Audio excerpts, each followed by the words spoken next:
नमस्कार दोस्तों, स्वागत है आपका मेरे चैनल पे स्टडी विद के आर।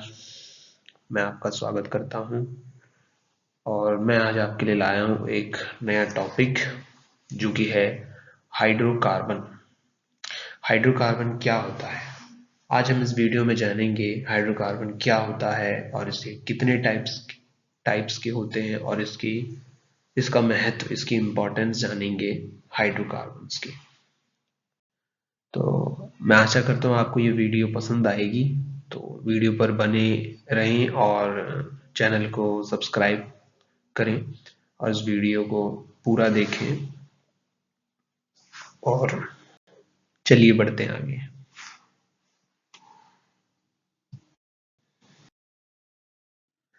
तो हम देखते हैं इसकी डेफिनेशन, व्हाट इज हाइड्रोकार्बन। तो इसकी डेफिनेशन हमें पता लगती है तो ये है कि हाइड्रोकार्बन वे कार्बनिक यौगिक हैं जो केवल कार्बन और हाइड्रोजन तत्वों से मिलकर बने होते हैं। हाइड्रोकार्बन क्या है? एक कार्बनिक यौगिक है, ऑर्गेनिक कंपाउंड है जो केवल कार्बन और हाइड्रोजन तत्वों से मिलकर बने होते हैं। इसे ही हम हाइड्रोकार्बन कहते हैं। उदाहरण देखें तो प्राकृतिक रूप से हाइड्रोकार्बन हमें कैसे प्राप्त होगा, तो वो होगा पेट्रोलियम और प्राकृतिक गैस से। जैसे हम पेट्रोल यूज करते हैं, कोई चीज पेट्रोलियम, तो ये क्या है? हाइड्रोकार्बन। पेट्रोलियम में या पेट्रोल में पेट्रोल से संबंधित जो भी प्रोडक्ट होते हैं उसमें हाइड्रोकार्बन्स होता है। बात करें इसकी इंग्लिश डेफिनेशन की, तो इसकी डेफिनेशन ये होती है, hydrocarbons are organic compounds composed exclusively of carbon and hydrogen atoms।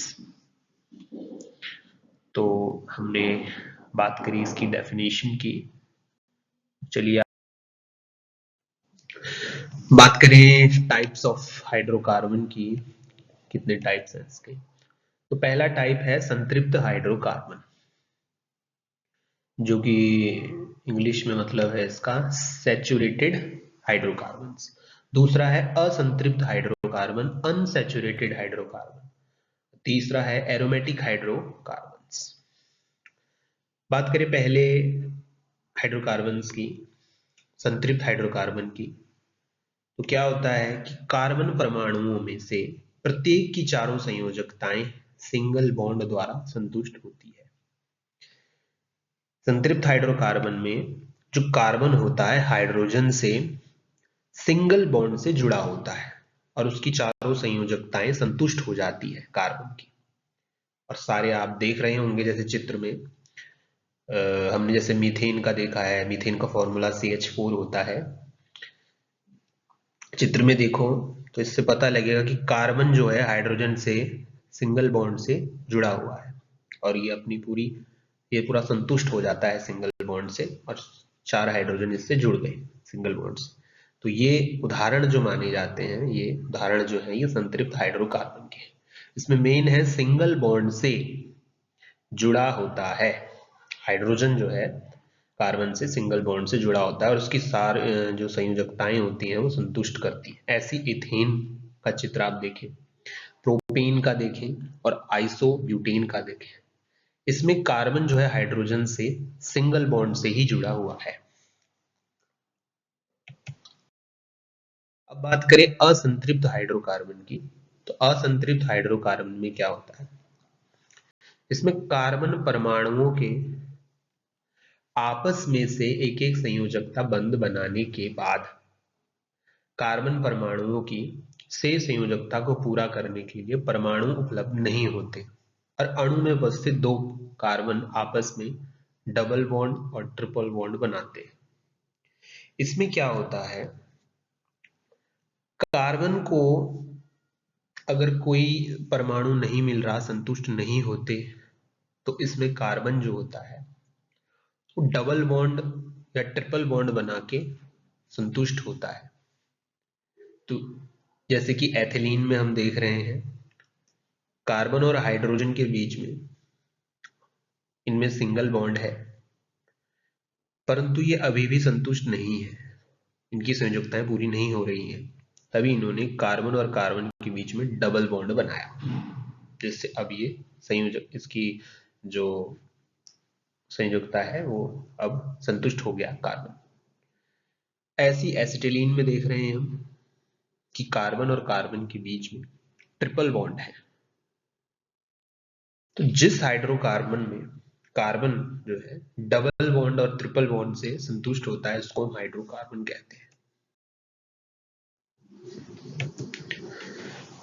फिर हम देखें असंतृप्त हाइड्रोकार्बन को, फिर हम दोबारा दो प्रकार में बांटते हैं।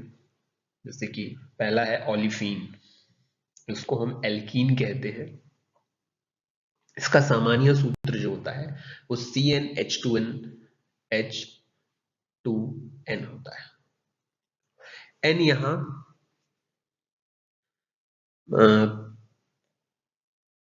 संख्या होती है कार्बन की, जिस हिसाब से हम निकाल सकते हैं। दूसरा देखें टाइप तो है एल्काइन, इसका सामान्य सूत्र है CnH2n-2। आप देखेंगे किसी भी नाम के पीछे एल्कीन लगा हो या एल्काइन लगा हो, किसी भी हाइड्रोकार्बन के नाम के पीछे, तो वो असंतृप्त हाइड्रोकार्बन ही होते हैं, चाहे वो एल्कीन हो चाहे वो एल्काइन हो, वो अनसैचुरेटेड हाइड्रोकार्बन के ही प्रकार होते हैं। अब हम देखें संतृप्त और असंतृप्त हाइड्रोकार्बन में अंतर। तो पहला अंतर यही है कि जो संतृप्त हाइड्रोकार्बन होते हैं वो कम क्रियाशील होते हैं, और इसी का विपरीत जो असंतृप्त हाइड्रोकार्बन है वो अधिक क्रियाशील होते हैं। दूसरा अंतर देखें तो संतृप्त हाइड्रोकार्बन प्रतिस्थापन अभिक्रियाएं प्रदर्शित करते हैं, और इसी के विपरीत असंतृप्त हाइड्रोकार्बन देखें तो योगात्मक अभिक्रिया प्रदर्शित करते हैं। तीसरा अंतर देखें तो हाइड्रोकार्बन के साथ ओजोन के साथ ओजोनॉइड नहीं बनाते ये वाले संतृप्त हाइड्रोकार्बन। जब ये ओजोन के साथ अभिक्रिया करते हैं तो ये ओजोनॉइड बनाते हैं। चौथा अंतर देखें तो संतृप्त हाइड्रोकार्बन सिंगल बॉन्ड बनाते हैं, जैसे हमने परिभाषा में भी देखा, संतृप्त हाइड्रोकार्बन सिंगल बॉन्ड बनाते हैं, मतलब एकल बॉन्ड बनाते हैं। और असंतृप्त हाइड्रोकार्बन में देखें तो यह है डबल बॉन्ड और ट्रिपल बॉन्ड बनाते हैं। बात करें संतृप्त हाइड्रोकार्बन के उदाहरणों की, तो प्राकृतिक स्रोत कैसे हमें पता लगेगा। तो पेट्रोलियम और प्राकृतिक गैस संतृप्त हाइड्रोकार्बन के अंतर्गत आते हैं, और असंतृप्त हाइड्रोकार्बन हमें कैसे प्राप्त होंगे कि पेट्रोलियम उपउत्पाद, पेट्रोलियम के ही बाई प्रोडक्ट, उससे हमें मिलेगा असंतृप्त हाइड्रोकार्बन। अब हम देखते हैं हाइड्रोकार्बन का तीसरा प्रकार, एरोमेटिक हाइड्रोकार्बन। एरोमेटिक का मतलब होता है सुगंधित, जिससे सुगंध आती है। तो इसका सुगंध, इन हाइड्रोकार्बन से सुगंध आने के कारण ही इसका एक प्रकार, एक अलग ही इन्हें इसका नाम मिला एरोमेटिक हाइड्रोकार्बन। देखिए तो ये क्या होते हैं, ये हाइड्रोकार्बन जो होते हैं बेंजीन रिंग जैसे होते हैं, और उससे संबंधित संरचनाएं होती हैं। मैंने भी जैसे बताया कि इसमें विशिष्ट सुगंध होती है, इसी कारण इनको एरोमेटिक हाइड्रोकार्बन्स कहा जाता है। तो यह प्रतिध्वनि प्राप्त करते हैं, जिससे इनमें स्थिरता बनी रहती है। बात करें इसके गुणधर्म की, तो यह समतल होते हैं, जलने पर ज्वाला देते हैं अधिक, और मतलब जलाएंगे तो ये अधिक ज्वाला देंगे, और पानी में अघुलनशील होते हैं, मतलब पानी में घुलते नहीं है। लेकिन ऑर्गेनिक सॉल्वेंट होगा, अगर ऑर्गेनिक सॉल्वेंट होगा तो उसमें ये घुल जाएंगे, पानी में नहीं घुलते, परंतु ये ऑर्गेनिक सॉल्वेंट में घुल जाते हैं। बात करें एरोमेटिक, जैसे मैंने बताया कि एरोमेटिक्स जो होते हैं वो एक रिंग जैसे होते हैं, मतलब इनकी संरचनाएं बंद होती है, साइकिल की तरह होती है, बंद, साइकिल के ऐसा पहिया होता है, ऐसे बंद होती है। तो एरोमेटिक का पहला उदाहरण जो है मेन है बेंजीन है, इसका फॉर्मूला C6H6 होता है। दूसरा है टोल्यून जो कि C6H5CH3 होता है, और तीसरा होता है नेप्थलीन C10H8।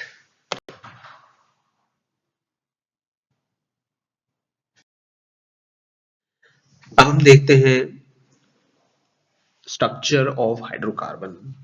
हाइड्रोकार्बन के क्या स्ट्रक्चर है, जैसे अभी हमने उदाहरण पढ़े बेंजीन, टोल्यून और नैप्थलीन का। अब हम इनके स्ट्रक्चर्स को देखते हैं। जैसे आप देखें, हमने बताया कि जो एरोमेटिक हाइड्रोकार्बन होते हैं उनका जो स्ट्रक्चर होता है वो रिंग जैसा होता है। जैसे आप देखा होगा ये रिंग गोल होती है, ऐसी इनका स्ट्रक्चर क्या है, बंद है चारों तरफ से। कार्बन जो होता है इसमें डबल बॉन्ड सिंगल बॉन्ड से जुड़े हुए हैं, और ये हाइड्रोजन इनके सिंगल बॉन्ड से जुड़े हैं। और आप देखेंगे ये रिंग जैसा है, जैसे अंगूठी होती है गोल, ऐसे ही इनका स्ट्रक्चर गोल होता है। दूसरा टॉल्यून का देखते हैं उदाहरण, चित्र देखिए, और ऐसे ही नैप्थलीन का देखें, इसमें जुड़े हुए हैं, साइक्लिक स्ट्रक्चर है ये।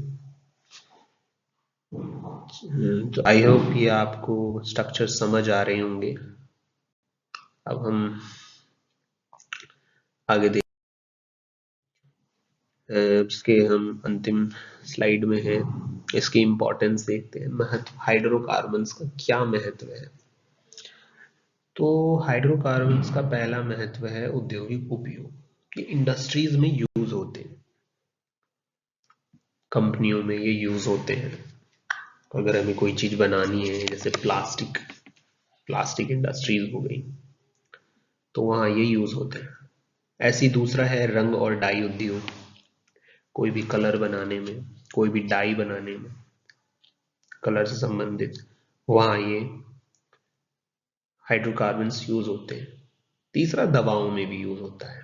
कोई भी मेडिसिन बनाने में, कोई दवाई बनाने वाली कंपनी है या फैक्ट्री है, वहां हाइड्रोकार्बन्स एक रॉ मटेरियल्स के रूप में यूज होते हैं। क्योंकि जैसे हमने बताया इनमें सुगंध होता है, तो सुगंधित चीजों में भी इनका यूज होता है हाइड्रोकार्बन्स। तो मैं आशा करता हूँ ये वीडियो आपको पसंद आई होगी। इस वीडियो को सही से समझें और चैनल को सब्सक्राइब करें, शेयर करें। ये वीडियो आपको कैसी लगी और कमेंट करें। जुड़े रहें हमारे चैनल स्टडी विद KR से। धन्यवाद।